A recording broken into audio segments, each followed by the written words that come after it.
हाय, मी आज परत 2 शब्द घेऊन आली आहे.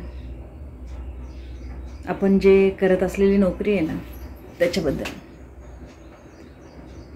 आपण जे नोकरी करतो, कुठल्याही फील्डमध्ये कुठलाही माणूस काम करतो ना, नोकरी हा शब्द, व्यवसाय करतो तो त्याच्या मर्जीने करतो. व्यवसायात इश्यू येतात तो त्याने हँडल करतो, कारण तो स्वतंत्र एक बॉस असतो. पण जिथे नोकरी करणारा जो आपल्यासारखा माणूस आहे, जो अख्खा आयुष्य पण नोकरीतच घालवतो.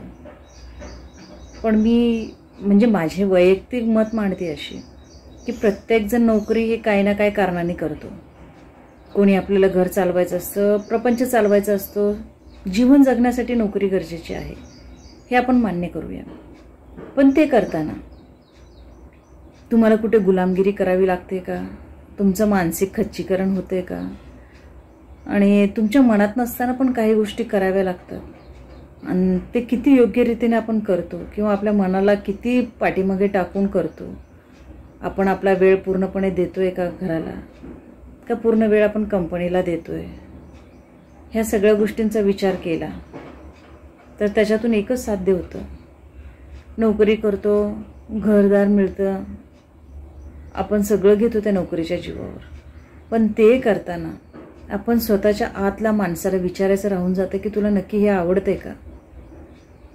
आणि आवडत नसेल तर तू कशासाठी करतोयस? बरं, तुला समज 1 लाख पगार आहे, तो 1 लाख पगार तुला जीवन जगण्यासाठी आवश्यक आहे का? बरं, आवश्यक आहे तर तू तेवढं व्हॅल्यूपूर्ण आयुष्य जगतोयस का तुझं? का ते 1 लाख पगार घेतोयस, त्याच्यात 60-70 हजार तुझे EMIs भरायचे आहेत, 10-15 हजारमध्ये तू जगतोयस, म्हणजे नॉर्मल आयुष्य जगतोयस. तेच जर तुझं घर घेण्याचं स्वप्न तू स्वतःच्या कौशल्याने पूर्ण केलंस, फक्त घर घेऊन ठेवायचं आणि त्याचा हप्ता भरायचा म्हणून मनाच्या विरोधात नोकरी करायची, ना तुझ्या मनाच्या इच्छेचं सगळं काही होतंय, ना तुला त्या घराचा ताबा मिळतोय. म्हणजे दोन्ही गोष्टी तुझ्या हातात नसतात 10-15 वर्षापर्यंत. मग तू केलंस काय? नंतर तुला रिग्रेट होतो. तो जॉब बऱ्याच वर्ष जातो किंवा आपल्या हातातून तो जॉब निघून जातो किंवा आपली रिटायरमेंट होते, दोन्हीपैकी एक कोणताही. मग त्यावेळेस होतं असं की तुम्हाला रिग्रेटशिवाय दुसरं काहीच तुमच्या आयुष्यात उरत नाही आणि तुमच्या हातात वेळही नाही उरत, कारण तुमचा अर्धा हात त्या बँकेने दगडाखाली ठेवून दिलेला आहे. कधी पाहिजे तेव्हा ते प्रेस करणार आणि तुम्हाला पेन देणार.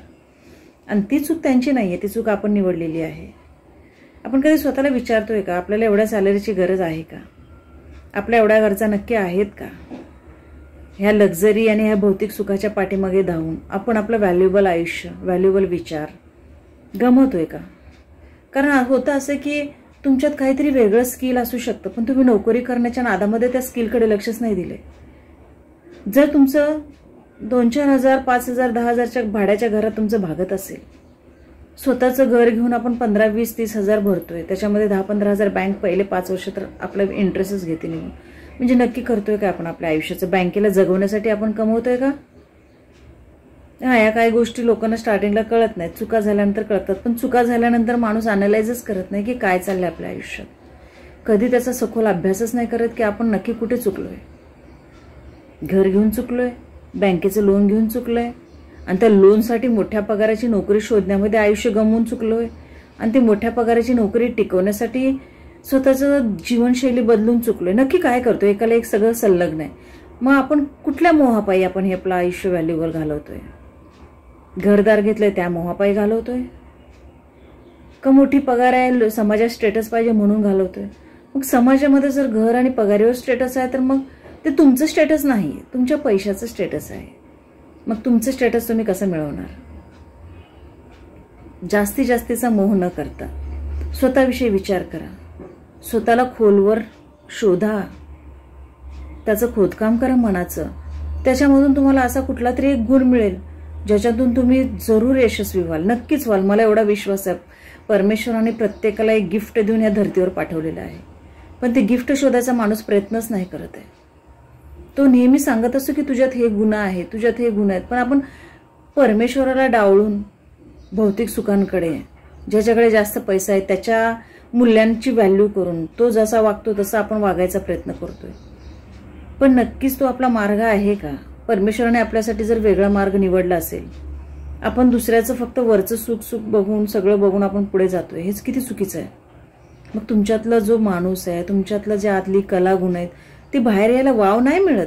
मग तुम्ही एखाद्या वेळेस म्हणताय की माझ्यात हे पण गुण होतं का, पण ज्यावेळी ते करायची वेळ येते ना त्यावेळी कदाचित वेळ निघून गेलेली असती किंवा आपलं शरीर साथ देत नसतं. तर माझं अशी इच्छा आहे की जे कोणी नोकरी करणारा वर्ग आहे त्याने थोडंसं स्वतःचं शेड्यूल बायफर्केट करून स्वतःच्या आतल्या गुणांना पहिला सांभाळा. तुमच्यामध्ये आतमध्ये तुम्ही काय बेस्ट देऊ शकता, तुमच्यातलं काय बेस्ट बाहेर निघू शकतं याचा विचार करा. आणि तुम्ही हे विचार करा की पहिला नोकरी करताना तुमचं मानसिक खच्चीकरण होतंय का, आणि नोकरी करणारे जे मिळणारे पैसे आहेत तेवढ्याची खरंच आपल्याला सक्त गरज आहे का. आपलं मान सन्मान स्वाभिमान विकत म्हणजे तिथे घाण ठेवून ती नोकरी करून तो सगळं खच्चीकरण सहन करून आपण आपला आत्मविश्वास गमावतोय का, आपला विकास पण गमावतोय का. नक्की काय होतं आपल्यासोबत. फक्त 4 भिंतीचं एक 1 BHK मिळतंय हातामध्ये आणि एक आयुष्यभराची गुलामी मिळते. मग ते खरं आयुष्य आहे का आपलं. आपली स्वप्न काहीच नाही आहेत का. आपला स्वतःचा वेळ स्वतःचा असावा असं प्रत्येकाला वाटत नाही का. मग प्रत्येकाने जर या भौतिक सुखाची गुलामगिरी करत व्हॅल्युएबल वेळ आणि व्हॅल्युएबल सगळं सुखच देत नाही आणि वरून परत मग काही जणांची कंप्लेंट असते मग हे आमच्या नशिबात असं नसतं तसं नसतं. परमेश्वराची किमया काय आहे माहिती आहे. परमेश्वराचं गिफ्ट लोकांना असं वाटतं की खूप पैसा दिला म्हणजे परमेश्वर आमच्यावर खुश आहे किंवा आमच्या नशिबात नाही. परमेश्वराला पैशाची भाषाच नाही कळत हो. पैशाची भाषा फक्त माणसानं कळते कारण ही भाषाच माणसाने बनवलेली आहे. परमेश्वराची भाषा आहे शांतता, तुमच्या मनाचा आनंद, हॅपीनेस. तुम्ही किती लोकांची मनं जाणता, तुमचं कर्म काय, तुम्हाला 2 वेळचं पोटभर अन्न देणं हे परमेश्वराचं काम आहे. ते कुठून कसं येईल तेही त्याचं काम आहे. ती त्याची किमया. तो भौतिक सुख आणि नोटा हे सगळं माणसांचं आहे जग. ही घेवाणदेवाण माणसांची आहे भौतिक सुखांची, देवांची नाही आहे. देवाची घेवाणदेवाण आहे अध्यात्माची, नामस्मरणाची, माणसातला माणूस जपण्याची. त्याची जबाबदारी तो घेतो. मग आपण पैसा न मिळण्याचं ब्लेम देवावर करून कसं चालेल. आपल्या कर्मानुसार आपल्याला पैसा मिळतो आणि ऑटोमॅटिक तो मिळणार.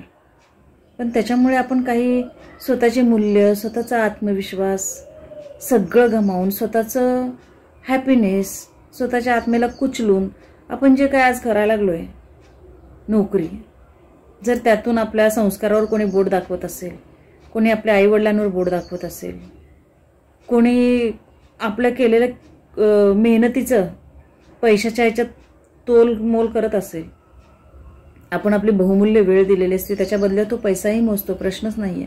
पण त्याच्या व्यतिरिक्त नोकरी करणारा कधी कधी लिमिटपेक्षा जास्त कंपनीला देतो, त्याची व्हॅल्यू बॉसला नसते. मग ते कितपत योग्य सहन करणं. त्यामुळे स्वतःला थोडासा वेळ देऊ शकाल तर द्या. मी हे म्हणत नाहीये की तुम्ही नोकरी सोडा किंवा तुमचे बॉस चुकीचे करतायत. मी माझा स्वतःचा एक वैयक्तिक मत व्यक्त केलेलं आहे. त्याच्यावर तुम्ही विचार करा की तुमच्या लाईफमध्ये अगर तुम्हाला तुमच्या आवडीचं काही करता आलं, छंद जोपासता आले, वेळ तुमच्या हातात आहे, थोडा वेळ काढून स्वतःसाठी पण जगा, थोडे छंद जोपासा. नोकरी करणे गरजेचे आहे, पण ती नोकरी तुमच्यासाठी योग्य आहे का, ते काम आहे का, त्याच्या व्यतिरिक्तही तुमच्या स्वतःमध्ये कलागुण असतील त्याला जर निखारून तुमच्या आवडीचं काम करून जर त्यातून तुम्हाला उत्पन्न मिळत असेल तर ते तुम्ही नक्की बघावं. हे माझी इच्छा आहे एवढीच. एवढे बोलून तुम्हाला 2 शब्द आवडले असतील तर नक्की लाईक अँड सबस्क्राईब करा आणि माझ्या चॅनलला व्हिजिट करा.